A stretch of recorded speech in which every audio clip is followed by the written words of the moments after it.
everybody, welcome to Jacob's Quest, and today we got a brand new trailer for Scream 6? Scream 6, yes. And yeah, I'm really excited for this movie. Scream is probably my favorite horror franchise. I think, you know, maybe Halloween would be like a close second, but Scream is definitely, I think, number one.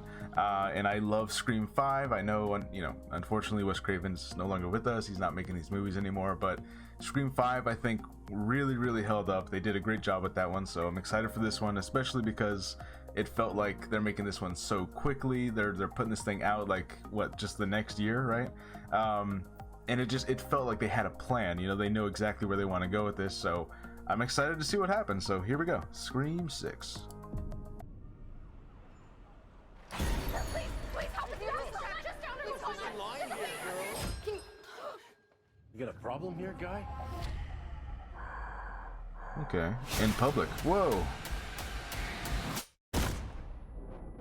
Yeah, I was gonna say, like, this is New York, dude. Oh, jeez. Okay. Ghostface has a shotgun now.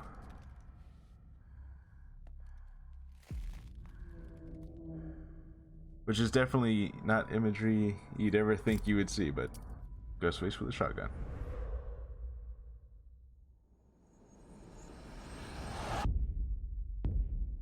Okay. I had this secret. There's a darkness inside of me. It followed me here. And it's gonna keep coming for us. We share a certain history. Kirby! He's back. This isn't like any other Ghostface. What is your favorite school? What is this place? A shrine. Oh, man. Lure him in. We execute him. That's cool. Someone built a shrine to all the Ghostfaces. Hello? Let's play a game. You know you're like the 10th guy to try this, right? It never works out for the dipshit in the mask. Oh. Maybe. But there's never been one like me, Gale.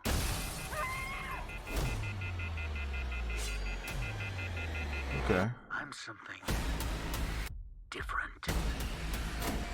That's why I'm gonna shoot you in the head.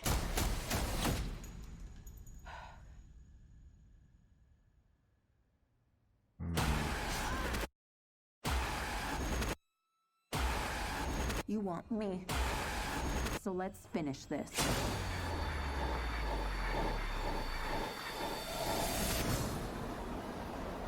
Guys? Yep, and here's the scene with them on the train. Pinhead back, Freddy Krueger. Jason back there. Interesting. Okay, so here, let's mute it. Yeah, very interesting. First of all, this Ghostface does not seem to be afraid at all of going public. You know, like normally what would happen in not even just Ghostface, but like any slasher would be like, okay, there's a crowd of people, Ghostface runs away as soon as a bunch of people show up, you know, because he works best when he's sneaking up on somebody and he's targeting like one or two people, right? Like he's not gonna go after a crowd of people. But no, sure enough, he comes in here, stabs one guy, a bunch of people run away, you know, and it's like, okay, he's not scared at all of just okay. You know. And then of course he's got a shotgun, which, you know, at least they explain that he just took it from the guy running the shop. He didn't like walk in and that's like his main weapon, which I feel like if that were Ghostface's main weapon, that'd be kind of weird. I think they even kind of made a joke about that in Scream 5, where like they're in-universe movies, the stab movies. One of them was using like a flamethrower, and like that was the joke, was that like, oh, they did a controversial thing, you know? So if he had to use the shotgun throughout the entire movie, that would be weird. And yeah, they definitely seem to be playing more into the fact that like, okay, so she's what's his name, Billy Mocker, is it Billy Mocker?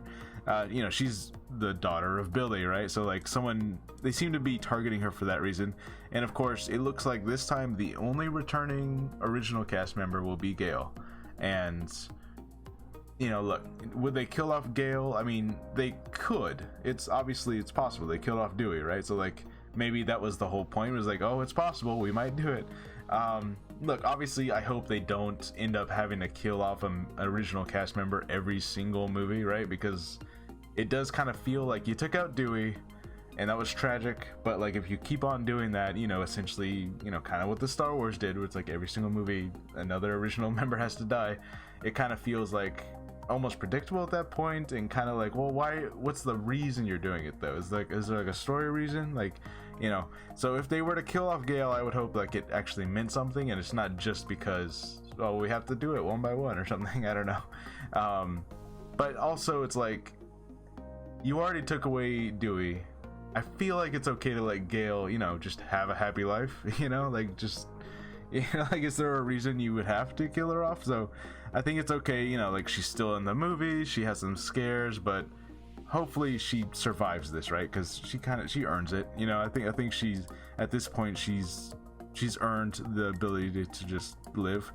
Also, a lot of people were kind of wondering, well, why are they in New York, right? Like famously, of course, we have Jason Takes Manhattan as a slasher who goes to New York, kind of a joke, which I very much believe that they will make plenty of jokes about Jason Takes Manhattan in this movie, right? Because how could you not, right? Like that's what the Scream franchise does. It makes the meta jokes, so they're absolutely gonna mention Jason Takes Manhattan.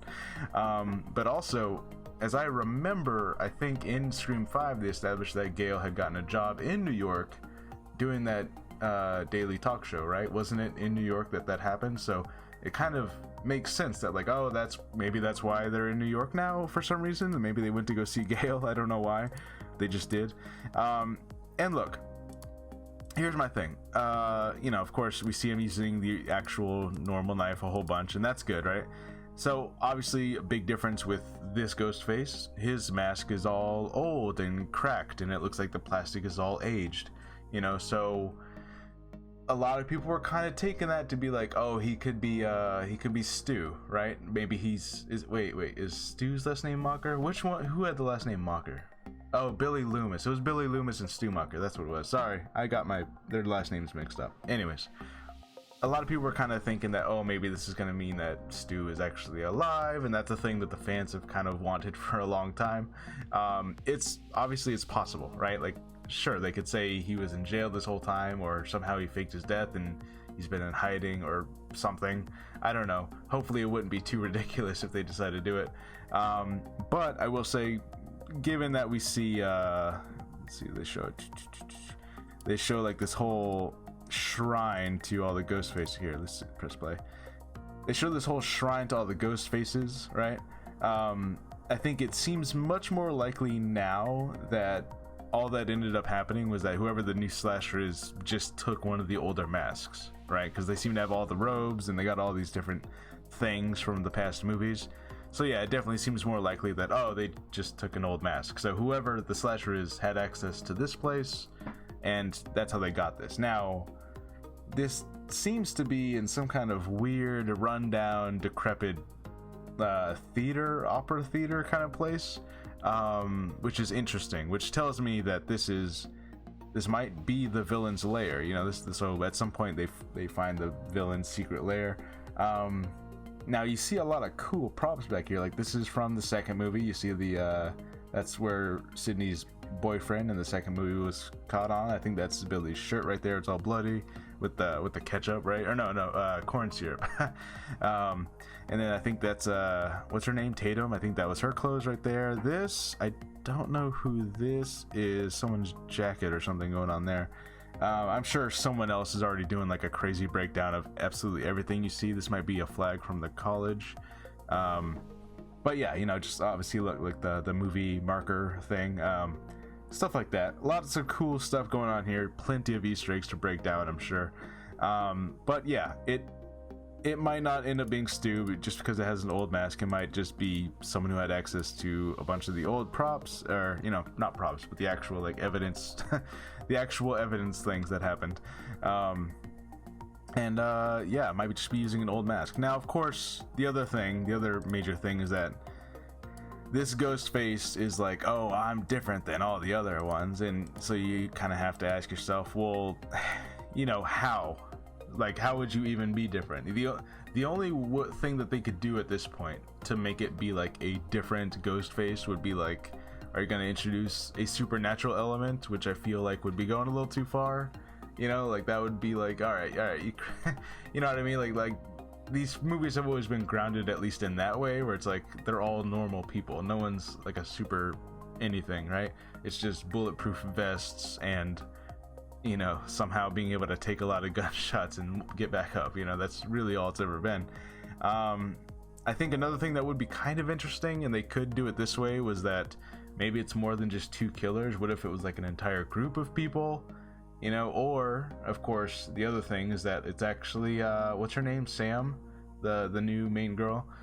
Maybe it actually is her. That would be another twist they could go, because of course they established she has the whole Billy thing in her head. She's seeing Billy all the time, right? So they could do that, but of course they would then have to be like, okay, well, if she turns out to be the villain of this one, then maybe her sister Jenna Ortega would end up being the hero from this point moving on with the franchise, which, you know, of course Jenna Ortega has become an even bigger name than she was when she was in the 5th one. You know, Wednesday came out and all that, right? So it would kind of make sense if they were like, all right, well, we established Sam has this darkness in her and we're kind of playing with that, so in order to make this Ghostface different, it would be like, oh, surprise, she was Ghostface and maybe she didn't even know it. Maybe Billy's like manifesting in her brain and she didn't even, you know, she didn't even realize that she was ghost facing all over the place and killing people, you know?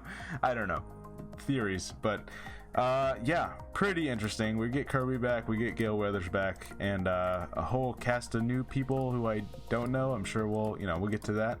But I do appreciate that we seem to have a much bolder Ghostface than we've had in the past, because yeah, they go in this place with like a, you know, this little, what would you call this, a convenience mart? I don't know, but it's not a gas station. It's just like a little, is it a bodega? Is that what you call this? What do you call these little tiny markets? Anyways, yeah, Ghostface just walks in here, room full of people, stabs a guy, doesn't seem to be scared at all of like how many of these people have guns. At least one of them did, but Ghostface did not seem concerned about that at all. So very interesting, very different than the past iterations who would have, you know, run away. So pretty cool. I'm excited about this movie. When does this come out? I kind of missed it. Hold on, when does this come out? Let's see. There we go. Okay, March 10th. Cool. Really excited about this. You know, I'm a fan of the franchise. It's cheesy, it's corny, sometimes it's easily predictable, sometimes it's not. You know, I'm excited. I don't care. I love this franchise. All right, let me know what you guys think, and I'll see you guys next time. Bye.